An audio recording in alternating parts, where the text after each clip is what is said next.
नमस्कार, मेरा नाम डॉक्टर सुवर्चला है। जीवा फर्टिलिटी सेंटर्स में साइंटिफिक डायरेक्टर हूँ। ANA एंटी न्यूक्लियर एंटीबॉडीज का कभी टेस्ट किया जाता है, ये क्यों किया जाता है और इसकी वजह से हमें क्या पता लगता है, जानते हैं। ANA जो टेस्ट है एंटीबॉडीज को टेस्ट करता है जो सेल न्यूक्लियस को अटैक कर सकते हैं और इसका रेलेवेंस इनफर्टिलिटी में है, क्योंकि अगर ये एंटीबॉडीज होते हैं तो इसकी वजह से एक एसोसिएशन देखा गया है, ऑटो इम्यून कंडीशंस का प्रभाव दिखता है रिकरेंट प्रेगनेंसी लॉस पे, एंडोमेट्रियोसिस और इनफर्टिलिटी पे। इसके बारे में विस्तार में जानते हैं। ANA टेस्ट के है क्या?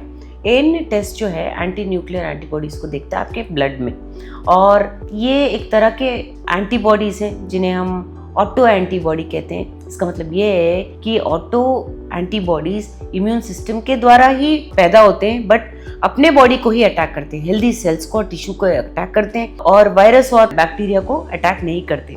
सो अपने बॉडी को जब अटैक करते हैं तो अपना बॉडी भी नेगेटिवली इम्पैक्ट होता है। सो ये जो ब्लड सैंपल है लिया जाता है आपके वेन से, हाथ से यूजुअली, और ब्लड टेस्ट किया जाता है ANA पॉजिटिविटी के लिए। जब ANA टेस्ट करते हैं तो हमें ये मालूम चलता है कि आपको ऑटो इम्यून डिसऑर्डर्स तो नहीं है, क्योंकि इसके द्वारा हम देख सकते हैं कि कोई कंडीशन है क्या जिसकी वजह से आपको ये इनफर्टिलिटी हो रहा है। कुछ ऐसे ऑटो इम्यून कंडीशंस हैं जिसकी वजह से ANA पॉजिटिविटी हो सकता है और इसकी वजह से इनफर्टिलिटी होने के कारण रिप्रोडक्टिव आउटकम्स आपके अच्छे नहीं हो पाते। कुछ एग्जांपल्स देखते हैं, जैसे कि सिस्टेमिक ल्यूपस है या एरिथोमेटोसिस है या रूमेटॉइड आर्थराइटिस है। इन सब का असर रिप्रोडक्टिव हेल्थ पे भी हो सकता है, क्योंकि रिकरेंट अबॉर्शंस या miscarriages, endometriosis, infertility, IVF failures, egg और स्पर्म जब हम मिलाते हैं तो फर्टिलाइज ना हो पाना, ओवेरियन डिस्फंक्शन होना, या एग और एम्ब्रियो डेवलपमेंट ठीक से ना रहना, क्योंकि कुछ स्टडीज ये भी कहते हैं कि ANA अगर हो तो उसकी वजह से एग क्वालिटी और एम्ब्रियो डेवलपमेंट भी बिगड़ सकता है।